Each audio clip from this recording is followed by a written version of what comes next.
Hello friends, good morning. कैसे हैं आप लोग? बहुत अच्छे होंगे। जहाँ भी होंगे सुखी और सुरक्षित होंगे। हम लोग भी ठीक है।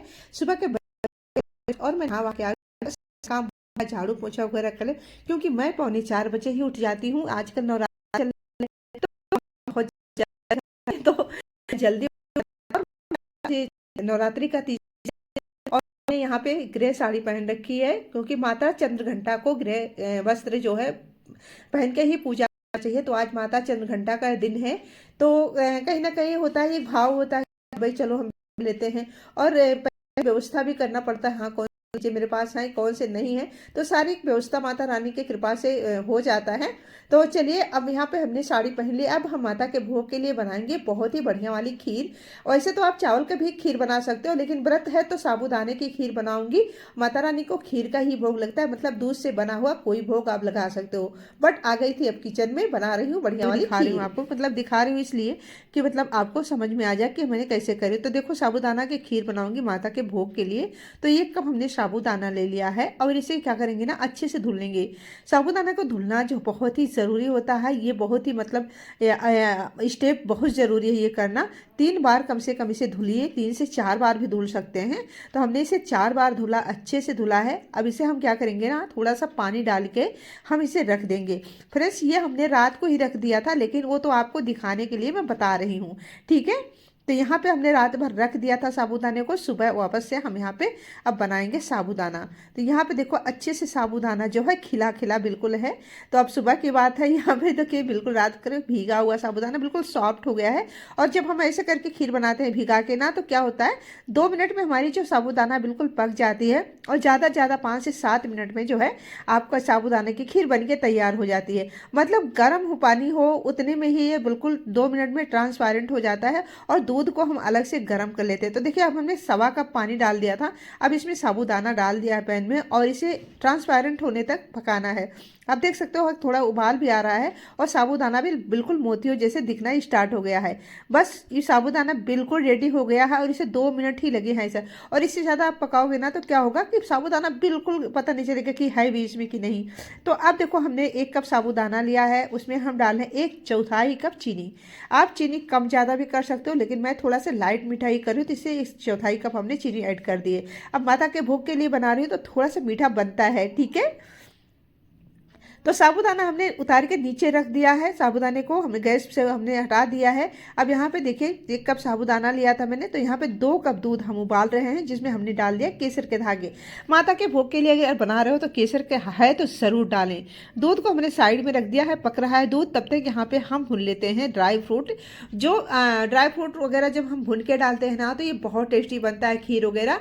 तो ज़रूर इसे भून के ही डालें। तो हमने यहाँ पे काजू बादाम ही लिया है, बहुत सारे ड्राई फ्रूट नहीं लिया है। तो बस इसे भून लेना है। और यहाँ पे थोड़ा सा कद्दूकस करके भून रही हूँ साबूदाना, ये क्या बोलते हैं इसको, नारियल, ठीक है। सूखा नारियल जो होता है उसी को मैंने कद्दूकस कर लिया है लंबे स्लाइसों में। अब इसे अच्छे से भून लेते हैं, इससे बहुत अच्छा टेस्ट आता है।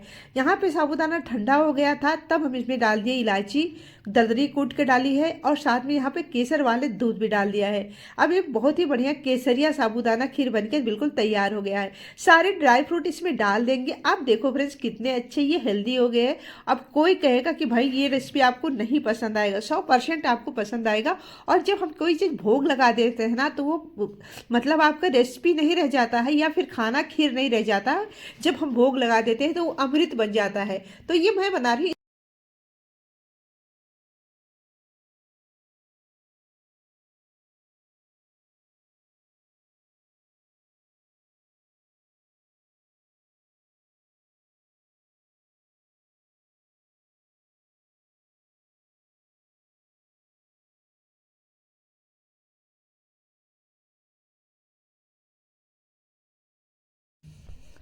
तो भोलेनाथ जी को, सूर्य देवता महाराज को जल दे के आ गई थी। उसके बाद खीर भी बढ़िया ठंडा हो गया है। तब हम इसको अब माता रानी के लिए प्लेटिंग करेंगे, बढ़िया से सजा बजा के ही अच्छे से हम इसे प्लेटिंग करेंगे। तो आप देख सकते हो खीर हमारी बहुत ही अच्छे से ये ठंडी हो गई है। देखने में ही बहुत अच्छा लग रहा है, खाने में उससे ज़्यादा कहीं टेस्टी। जैसा मैं कह रही थी ना कि यह माता को जब भोग लगा देंगे तो खीर नहीं रह जाएगा, ये अमृत बन जाएगा। तो इस तरह से हमारी खीर जो बिल्कुल ठंडी हो गई है, तब हम करेंगे इसकी प्लेटिंग। फ्रेंड्स, ये एक भाव होता है, माता रानी खुद तो खाती नहीं है, लेकिन एक भाव होता है कि हम माता रानी के या भगवान जी के लिए कुछ कर रहे हैं। तो इसमें कई लोग कमेंट भी कर सकते हैं कि मतलब इतना कौन करता है। तो ज़रूरी है ये सारी चीज़ें, मानसिक की बात है, जो मतलब जो अपने दिमाग में जो चीज़ धारण कर लो वो चीज़ वैसा ही रहता है। ठीक है। अब कोई लोग बोलेंगे कि भाई ऐसा ये सब कौन खाता है, और मुझे एक कमेंट भी आ रहा है कि मतलब कौन ये सब खाता है। तो फ्रेंड्स, कभी खा के देखो, कभी बना के देखो, फिर आपको आइडिया लग जाएगा ये कौन खाता है। ठीक है। चलिए, हमारी खीर बिल्कुल बनके तैयार है और इसकी मुंह दिखाई कर दे तो आप देख सकते हो फ्रेंड्स, जब जो चीज़ देखने में इतना अच्छा है तो खाने में कितना टेस्टी होगा। तो चलिए अब हम पूजा करने चलेंगे। तो अब सारी चीज़ों को हमने ले चलना, लेकिन इससे पहले हम ये काम और हमारा छूटा हुआ है जो वो हम तैयार कर लेते हैं। यहाँ यहाँ पे जो है फूल माला नहीं मिलता है आसपास। फूल माला के लिए बहुत दूर जाना पड़ता है। तो जितना फूल घर में नहीं मतलब निकलता है अपने गार्डन में, उतने ही फूल से हमें काम चला लेना होता है। क्योंकि जब नवरात्रि स्टार्ट होती है ना, फूल खिलना भी थोड़ा सा कम हो जाता है ऐसा लगता है। या फिर हम लोग ऐसे मतलब सोचते हैं कि ज़्यादा खिले और हमारे इच्छा अनुसार नहीं खिलता, शायद इसलिए लग रहा होगा। लेकिन मुझे लगता है ना, नवरात्रि स्टार्ट होते फूल खिलना थोड़ा सा कम हो जाता है। लेकिन घर पे ही माला फिरो रहे हैं। अब 2-2 3-3 फूलों की माला हम कम से कम 3 या 5 फूलों की भी बना सकती हूँ। तो जो कनैल है उसमें थोड़ा सा ज़्यादा फूल निकल जाता, तो उसी वजह से मैं माला को फिरो ली। तो माला हमने बना लिया है और 3 माला बनाती हूँ गणेश जी, लक्ष्मी जी और माँ दुर्गे के लिए। तो 3 माला हमारा तैयार हो गया है। अब सभी चीज़ों को हम रखेंगे मंदिर में और आराम से बैठ के ही पाठ वगैरह करेंगे। लेकिन उससे पहले हम करेंगे जोत बत्ती, जो ठाकुर जी को भोग वोग लगाना है वो कर दूंगी मैं। उसके बाद बैठ के माता रानी के पास पूजा करूंगी। और थोड़ा थोड़ा सा मुझे समय भी लग जाता है ना, पाठ वगैरह करने में लग जाता है।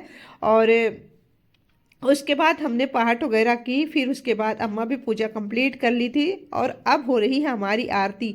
तो आरती में मैं वही जब करती हूँ, जैसे पहले मैं गणेश जी की कर लेती हूँ, उसके बाद माँ गौरी का करती हूँ, तो वही गा रही हूँ।